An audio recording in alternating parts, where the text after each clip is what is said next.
عابدی صاحب، اب ہم ان پاکستان کے قیام کی بات ہوئی 47 اور اس کے آگے پیچھے کی بات ہوئی، تھوڑا سا آگے آتے ہیں، تھوڑا سا نہیں کافی تھوڑا آگے آئیں گے ہم، لیکن اس بات کو کرنے سے پہلے میں اپنے ناظرین کو یہ بتاؤں گا، ابھی رضا علی عابدی صاحب کا جو تعارف میں نے ابتدا میں کروایا اس میں بات ہوئی آپ کے جرنلزم سے متعلق اور صحافت سے اور ریڈیو سے متعلق آپ کے تجربے کی، اور لیکن ایک اور بڑا حوالہ رضا علی عابدی صاحب کے تعارف کا یہ ہے کہ یہ بہت اچھے مصنف ہیں، 12 سے زائد کتب کے مصنف ہیں، جن میں سے خاص طور پر قابل ذکر جو ہے وہ جرنیلی سڑک ہے، جو جی ٹی روڈ کے الانگ جی ٹی روڈ اس کے point A to point Z travel کر کے عابدی صاحب نے جو ہے وہ تجربات وہاں کے لوگوں سے مل کے ان سے بات کر کے گفتگو کر کے حاصل کیے۔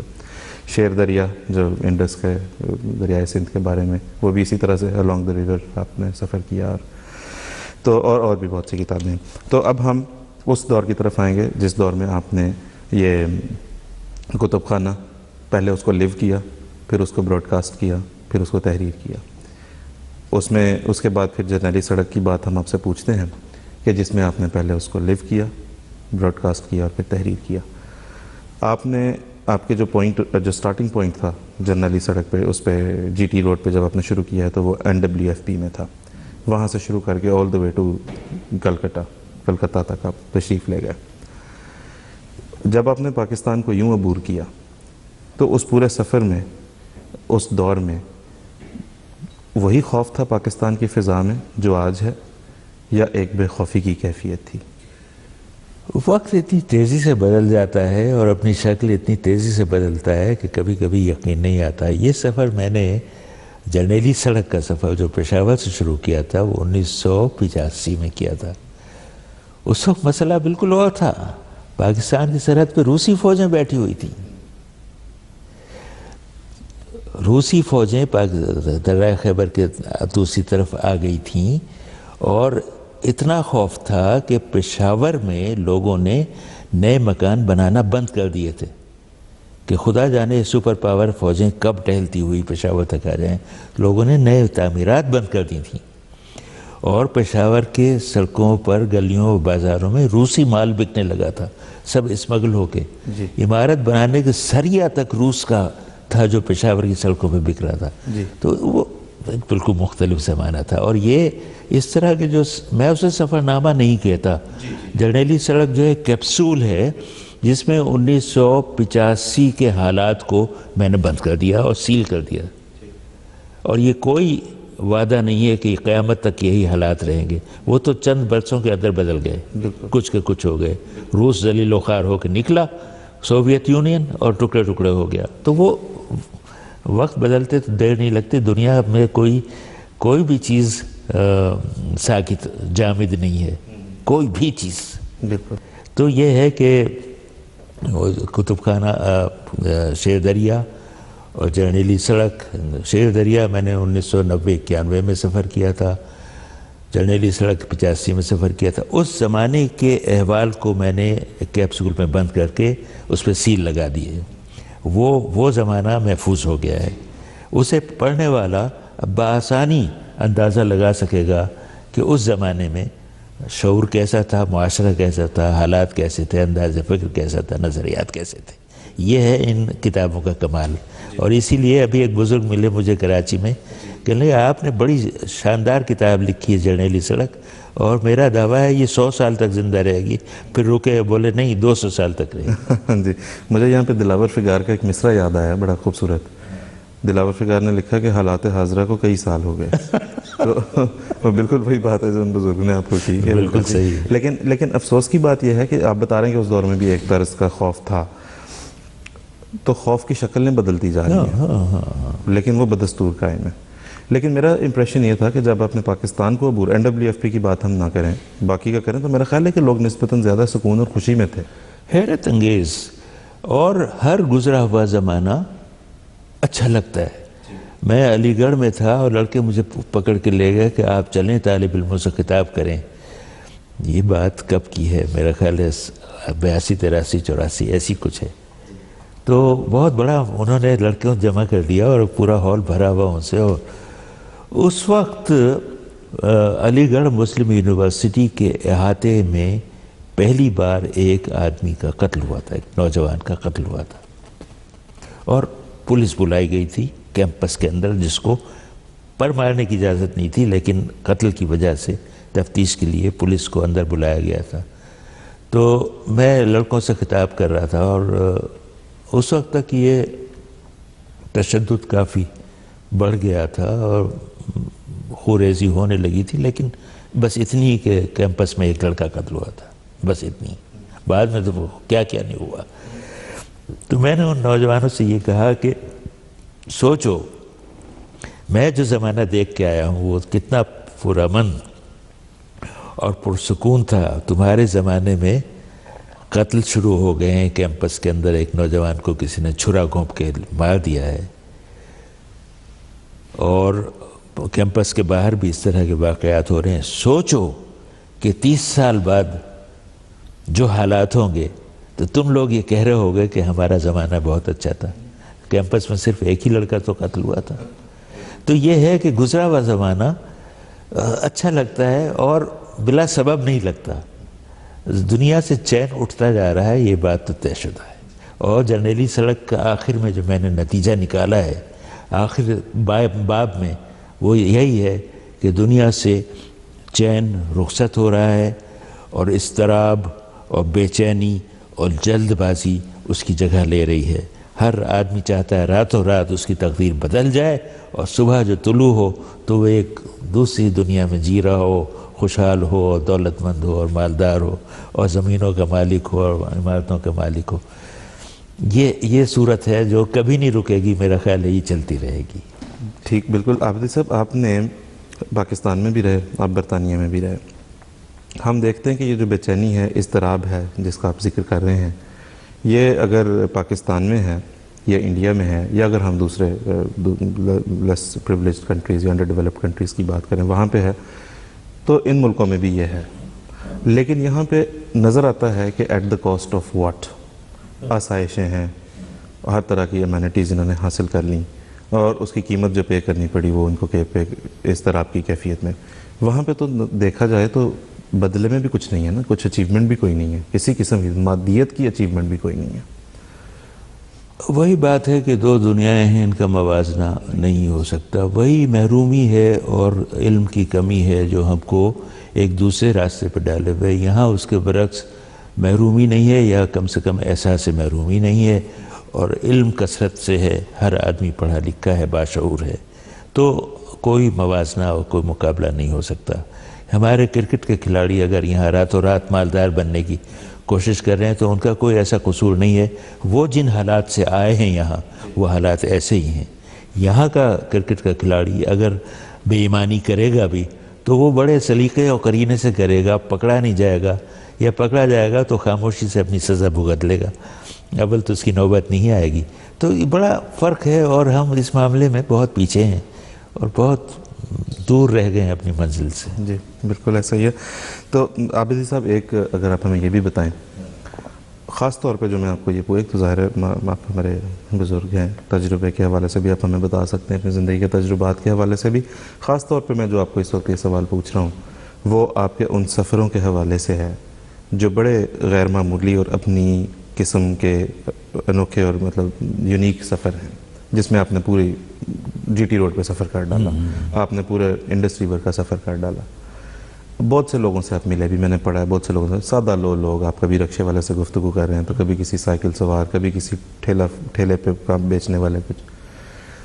تو اس لیے اس حوالے سے میں آپ سے یہ سوال پوچھوں گا۔ میری بات ہوئی ایک دانشور سے بات ہوئی، ان سے میں نے پوچھا جی حل کیا ہے؟ انہوں نے کہا جی ایک بہت بڑے سائیکولوجیکل وارفیئر کی ضرورت ہے، اور اس میں کئی سال لگیں گے سلوشن اگر ہم ان مسائل کا دیکھیں۔ آپ نے سادہ لوگوں سے بات کی ہے، بی بی سی پہ آپ نے حکمرانوں سے گفتگو کی ہوئی ہے، آپ کو کیا لگتا ہے مطلب کہ ہم کب، آپ کو سلوشن کیا نظر آتا ہے؟ ان نٹ شیل مجھے پتہ ہے کہ ظاہر اتنا اسٹریٹ فارورڈ تو اس کا جواب ہے نہیں، لیکن ہم کیسے جائیں؟ ابھی علم کی کمی کی بات ہو رہی ہے، شعور کی کمی کی بات ہو رہی ہے، کیسے اسے اوور کم کیا جائے گا؟ ہم دھنستے جا رہے ہیں اس میں دن بہ دن۔ جو میں کہہ چکا ہوں، اور جب دریائے سندھ کا سفر پورا کر کے میں ٹھٹا اور گھاروں کے علاقے میں پہنچا، اور جہاں پر دریا سمندر میں گر جاتا ہے، حالانکہ وہاں خشک پڑا تھا دریا، تو وہاں ایک سوشل ورکر سے، ایک چھوٹے سے قصبے کے سوشل ورکر سے میری بات ہوئی، اور میں نے اس سے وہ سوال کیا جو کسی تپتے ہوئے لوہے پر آخری ضرب لگانے والا سوال ہوتا ہے. میں نے کہا عبدالعزیز مجھے یہ بتاؤ، یہ جو میں لداخ سے یہاں تک میں دکھ اور مصائب دیکھ کے آیا ہوں، تم بتاؤ اپنے تجربے سے کہ اس کا حل کیا ہے؟ تو عبدالعزیز نے مجھے اس کا نام بھی آیا. اس نے کہا اس کا ایک ہی حل ہے عابدی صاحب، ہر آدمی کو تعلیم دے دیجئے، سارے مسئلے اپنے آپ حل ہو جائیں گے. یہی ہے المیہ اور یہی ہے وقت کی سب سے بڑی ضرورت، لیکن اس کے آثار نظر نہیں آ رہے. جی ٹھیک عابدی صاحب، بہت شکریہ. یہاں سے اب ہم اپنے گفتگو کے اختتام کی طرف جب جا رہے ہیں تو شیر دریا جو آپ نے لکھی، ریور انڈس، دریائے سندھ کے اپنے الانگ جو آپ نے اس کے ساتھ ساتھ جو سفر کیا اس کی پوری رویداد ہے وہ، تو آج کے کانٹیکسٹ میں اگر ہم اس کی بات کریں، مطلب دریائے سندھ جسے دا مائٹی انڈس کہا جاتا ہے، اس کا اس پر بند باندھنے کے لیے ہمارے پریکاشنری میجرز جو ہیں وہ کیسے رہے ہیں تاریخی حوالے سے اگر ہم دیکھیں؟ دریائے سندھ چینی تبت میں ایک چھوٹے سے چشمے سے چشمہ پھوٹتا ہے زمین سے، وہاں سے شروع ہوتا ہے، اور اس علاقے سے چار بڑے دریا شروع ہوتے ہیں جس میں ہمارا دریا بھی ہے. تو علاقے کے لوگوں نے ہر دریا کا ایک اپنا نام رکھا ہوا تھا. ان کا خیال یہ تھا، عقیدہ ان کا یہ تھا کہ ہر بڑا دریا کسی جانور کے منہ سے نکلتا ہے. تو ایک کے بارے میں ان کا خیال تھا گھوڑے کے منہ سے نکلتا ہے، ایک مور کے منہ سے نکلتا ہے، ایک اژدہے کے منہ سے نکلتا ہے. ہمارا دریائے سندھ جو ہے شیر کے منہ سے نکلتا ہے. تو اس کا نام انہوں نے کھبب، سنگھے کھبب رکھا تھا، یعنی شیر کے منہ سے. سنگھے وہی ہے جو سکھوں میں سنگھ نام ہوتا ہے جس کا مطلب شیر ہوتا ہے. تو اس کا ہم نے ترجمہ کیا، لائن ریور ایسے انگریزوں نے کہنا شروع کیا، اس کا ہم نے ترجمہ کیا شیر دریا. تو یہ ہے کہ جس نے اپنے اعتقاد یا عقیدے کی وجہ سے اس کا نام رکھا شیر دریا، اسے یہ نہیں پتہ تھا کہ واقعی یہ دریا جو ہے شیر ہے، کیونکہ میدانوں میں آ کر یہ دریا پھر وہ چھوٹا سا نالا نہیں رہتا. لداخ میں تو میں پانچے اوپر کر کے اس میں سے پار اتر گیا تھا، لیکن نیچے آ کر جب یہ مائٹی انڈس ہو جاتا ہے، ڈیرہ اسماعیل خان کے علاقے میں اتنا چوڑا دریا ہے کہ دوسرا کنارہ نظر نہیں آتا، اور لوگ دن بھر اس میں کشتی میں سفر کرتے تھے تو پار پہنچتے تھے. اب پل بن گیا ہے تو اب 15 منٹ میں پار کر لیتے ہیں. تو یہ وہ دریا ہے مائٹی انڈس. اس نے وہ تباہیاں مچائی ہیں تاریخ میں، اور اس کا سارا ریکارڈ موجود ہے، اور وہ شدت اس نے دکھائی ہے، اور یہ دنیا جانتی ہے کہ یہ مائٹی انڈس ہے، توانا دریا. تو تاریخ میں ایسے بے شمار واقعات محفوظ ہیں کہ جب اس دریا میں طغیانی آئی، دو طرح کی طغیانی اس میں آتی ہے. ایک تو جب برف پگھلتی ہے، بارشیں بہت ہوتی ہیں، اس کے ساتھ طغیانی آتی ہے.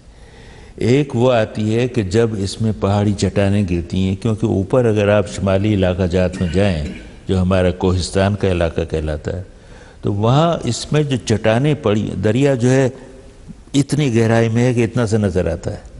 لوگ وہاں جا کے پانی نہیں پی سکتے، شریر لڑکے جا کے مچھلیاں پکڑتے ہیں، ورنہ وہاں تک اتر کے جانا مشکل ہے. وہاں اس دریا میں اتنی بڑی بڑی چٹانیں پڑی ہوئی ہیں، معلوم ہوتا ہے ہاتھی کھڑے ہوئے ہیں. تو وہ چٹانیں گرتی ہیں کیونکہ دونوں طرف پہاڑ ہیں، تو اس میں چٹانیں گرتی رہتی ہیں. تو بارہا یہ ہوا کہ چٹانیں گرنے سے یا برف کے تودے گرنے سے دریا بند ہو گیا، اور اس کے پیچھے ایک بہت بڑی جھیل بن گئی، اور بنتی گئی جیسا کہ ابھی اس میں ہوا تھا ہنزا کے علاقے میں کہ دریا بند ہو گیا تھا، جھیل بن گئی تھی بہت بڑی. تو دریائے سندھ میں جھیلیں اکثر بنیں، اور اس کا نتیجہ یہ ہوتا تھا کہ لوگوں کو معلوم ہوتا تھا کہ دریا میں ایک جھیل بن رہی ہے، اور یہ کسی بھی دن ٹوٹے گی، اور ایک ریلا آئے گا اور سب کو بہا کے لے جائے گا. تو اس کی احتیاط کر لی جاتی تھی، لوگ منتقل ہو جاتے تھے محفوظ علاقوں میں. یا پھر یہ ہوتا تھا کہ انگریزوں کے زمانے میں ہوائی جہاز اڑایا جاتا تھا جو جا کے دریا کا مشاہدہ کیا کرتا تھا کہ کہیں اس میں کوئی بلاکیج تو نہیں ہے۔ تو کئی بار یہ ہوا کہ ہوائی جہاز سے بمباری کر کے وہ جو رکاوٹ ہے وہ توڑی گئی اور دریا کو بہنے کا راستہ دیا گیا، وہ سیلاب گزر گیا۔ تو وہ جو سیلاب آتے تھے وہ اس کی دنیا کو پہلے سے خبر ہوتی تھی، اس کا بندوبست کر لیا جاتا تھا۔ ایک اور سیلاب کا سبب یہ ہے کہ دریا کے ساتھ ساتھ جو پہاڑ ہے کوہ سلیمان، وہ کوہ سلیمان ہے کچھ فاصلے پہ، پھر میدان ہے، پھر دریا ہے۔ تو کوہ سلیمان پہ جو بارش برستی ہے وہ پھر اس کا ریلا میدانوں میں بہتا ہوا دریا میں آتا ہے اور دریا بپھل جاتا ہے۔ اس کو کہتے ہیں رود کوہی، پہاڑی کرود نہر۔ تو رود کوہیاں جو آتی تھیں وہ انگریزوں کے زمانے میں یہ تھا کہ وہ بڑے چالاک تھے۔ وہ کیا کرتے تھے کہ اس کو دریا میں جانے ہی نہیں دیتے تھے اور انہوں نے جگہ جگہ باندھ کے پشتے باندھ کے اس پانی کو روک لیا کرتے تھے اور وہ محفوظ ہو جاتا تھا اور عرصے تک کام آتا تھا۔ اب وہ ٹوٹ پھوٹ گئے ہیں، سارے سب ٹوٹ پھوٹ گئے ہیں، اور اب رود کوہی آتی ہے، وہ بہتی ہوئی سیدھی جا کے دریا میں گرتی ہے اور دریا بھی پھیلنے لگتا ہے۔ تو اس طرح اب دریا کے چپے چپے کا نقشہ محفوظ ہے، موجود ہے، اور یہ آپ بآسانی بتا سکتے ہیں کہ دریا کہاں ابلے گا، کس علاقے پہ کتنی تباہی مچائے گا۔ تو آپ بند بنائیں، پشتے باندھیں، رکاوٹیں کھڑی کریں، دریا کا رخ زبردستی موڑ لیں، یا جو بھی چاہے کریں۔ یہ ہوتا رہا ہے دنیا میں، اب بھی ہوتا ہے۔ تو ہوتا تھا ایک زمانے میں، پارٹیشن سے پہلے ہوتا تھا، اب وہ اہتمام نہیں ہے۔ بند ابھی بندھے ہوئے ہیں، پشتے ابھی بندھے ہوئے ہیں، ایک پورا محکمہ ہے جس کی ذمہ داری ہے اس کی دیکھ بھال کرے، لیکن اب اس دیکھ بھال میں فرق آ گیا ہے۔ کچھ تو پشتے سیلاب توڑ دیتا ہے، کچھ دولت مند زمیندار جاگیردار توڑ کے اپنی زمینیں بچا لیتے ہیں اور پانی کو دوسری طرف نکال دیتے ہیں۔ تو اب یہ ہو رہا ہے جس کی وجہ سے ہم اس المیے سے گزر رہے ہیں۔ بہت شکریہ عبدی صاحب۔ اس سے پہلے کہ ہم اب گفتگو کا اختتام کریں، میں آپ سے یہ پوچھنا چاہوں گا کہ آپ نے پاکستان کا ایک سفر جو دریا کے ساتھ کیا وہ گویا شمالاً جنوباً تھا، جو سڑک کے ساتھ کیا جی ٹی روڈ کے ساتھ وہ شرقاً غرباً آپ نے کیا۔ تو اس پورے سفر میں جو آپ نے اکراس پاکستان کیا ہے، جن لوگوں سے آپ ملے ہیں، جن لوگوں سے آپ نے گفتگو کی ہے، پاکستان کے جو اصل اثاثہ ہیں، جو لوگ عوام ہیں، جو ان لوگوں نے آپ کے دل و دماغ پر، ذہن پر کیسا نقش چھوڑا؟ میرے اس سفر کی جو سب سے بڑی دین ہے، جو اس سے دولت میں کما کے لایا ہوں اپنی اس صحبت سے، وہ ایک عام آدمی کے اندر جھانکنے کی جو مجھے رعایت ملی اور نعمت ملی، وہ میرا سب سے بڑا سرمایہ ہے، جو وہ میں لے کے آیا ہوں۔ ایک عام غریب یا مالدار یا سیاستداں یا دکاندار، اس کے ذہن میں جھانک کر دیکھنے کی جو سعادت ملی ہے، وہ میرا بڑا سرمایہ ہے، اور اس کا کوئی اسے دو لفظوں میں تو بیان نہیں کر سکتا۔ وہ تو میں نے ابھی بیان کیا کہ اضطراب جو ہے وہ چلا آیا ہے، چین جو سکون جو ہے وہ چلا گیا ہے۔ لیکن یہ ہے کہ لوگ کس طرح اپنی زندگی سے سمجھوتا کرتے ہیں، اپنے حالات سے سمجھوتا کرتے ہیں جینے کے لیے، یہ قدرت کا عجیب و غریب عمل ہے۔ جو جن حالات میں ہے وہ انہی حالات کا عادی ہے، اور وہ سمجھتا ہے کہ بس حالات ایسے ہی ہوتے ہیں، ان میں وہ جیتا ہے۔ تو اب مثال کے طور پہ ہریانہ کا پانی پت کا وہ علاقہ جہاں بڑی مسلم آبادی تھی، وہ سب اٹھ کر پاکستان چلی گئی۔ اب وہاں تھوڑے سے مسلمان رہ گئے، باقی ہندو اکثریت ہے۔ تو ایک دیہاتی سے میں بات کر رہا تھا جو پانی پت کے قریب گاؤں میں رہتا ہے، تو وہ خالص اس کا ہریانے کا لہجہ، اس کی تو نقل کرنا بھی مشکل ہے۔ اس سے میں بات کر رہا تھا کہ تم وہاں رہتے ہو، ساری ہندو آبادی کے بیچ میں تم رہتے ہو، کیسے تمہاری زندگی گزرتی ہے؟ اس نے کہا گزرتی ہے، ہم گزار لیتے ہیں، کیونکہ ہم ان سے مل جل کے رہتے ہیں، ہم ان سے کوئی لڑائی جھگڑا نہیں کرتے، لیکن ہم نے یہ ان سے کہہ دیا ہے کہ تم ہمارے ساتھ اچھا سلوک کرو گے تو ہم تمہارے ساتھ اچھا سلوک کریں گے، تم ہمارے ساتھ نہیں کرو گے تو ہم بھی تمہارے ساتھ اچھا سلوک نہیں کریں گے۔ اب یہ ایک کچلا ہوا مسلمان اب اتنا جرأت مند ہو گیا ہے کہ وہ اس نے اپنی کیفیت کو بیان کر دیا۔ تو یہ بدلتے ہوئے حالات کی عکاسی ہوتی ہے۔ اسی طرح کانپور میں میں اپنے بزرگوں کا قبرستان دیکھنے گیا، تو وہاں ایک بڑی بھی اس قبرستان کی نگرانی کرتی تھیں، جنہیں شہر والے جا کے 80 روپے مہینہ تنخواہ دیتے تھے، تو وہ وہیں رہتی تھیں اور قبرستان کی دیکھ بھال کرتی تھیں. تو میں انہیں انٹرویو کر رہا تھا، اتنی دیر میں ان کا نواسا اتنا بڑا قائم رضا وہ آ گیا. تو میں بچوں کو بھی انٹرویو کر لیا. میں نے قائم رضا کو میں نے انٹرویو کیا، میں نے تم کیا کرتے ہو؟ اسکول جاتے ہو؟ نہیں. کیا کرتے ہو؟ اسکوٹر کی مرمت سیکھتے ہیں. تو تمہیں کتنے پیسے ملتے ہیں؟ ابھی تو نہیں دیتے. کب دیں گے؟ جب دیں. میں نے کہا کچھ تمہیں اندازہ کتنے پیسے دیں گے؟ کہنے جتنے دیں. یہ ایک مسلمان کا ذہن جو ہے، حالانکہ وہ چہل چند کے بچہ تھا، لیکن قائم رضا کہ اس 4 جملوں سے ایک پورے ذہن کی تصویر بنتی ہے. تو قائم رضا جب یہ بات کر چکا تو میں نے اس کی نانی سے پوچھا، قائم رضا کی نانی سے، کہ اب کیا ہوگا؟ یہ اس طرح بچہ مایوس ہے، اداس ہے، تو اب کیا ہوگا؟ اس نے کہا بس اب مولا آئیں گے، ہمیں مولا کا انتظار ہے. کب آتے ہیں مولا؟ وہ آئیں گے تو سب ٹھیک ہو جائے گا. تو یہ بھی ایک انداز فکر کی ایک جھلک ہے اور ایک بڑی واضح تصویر اور غور طلب تصویر ہے. یہ سب چیزیں جو ہیں یہ میں وہاں سے بٹور کے لایا اور میں نے اپنے سامعین کی نظر کر دی، اور مجھے یقین ہے کہ یہ جو تاثر میں نے اپنے ذہن میں لیا یہ میرے سننے والوں کے ذہن میں بھی منتقل ہوا ہوگا. جی ٹھیک، بہت بہت شکریہ رضا علی عابدی صاحب. بہت اچھا لگا ہمیں آپ سے گفتگو کر کے، اور ہمارے ناظرین نے بھی آپ کی گفتگو سے ضرور بہت کچھ سیکھا ہوگا. ہم دوبارہ بھی جب موقع ملا، جب آپ نے ہمیں موقع دیا تو ضرور آپ کے ساتھ گفتگو کرنا چاہیں گے. ناظرین، یہ تھے سید رضا علی عابدی صاحب. تو آپ نے ہماری گفتگو ان کے ساتھ سنی. اس کے ساتھ ہی ہم اپنے پروگرام کا اختتام کرتے ہیں. اجازت دیجیے. السلام علیکم ورحمۃ اللہ وبرکاتہ.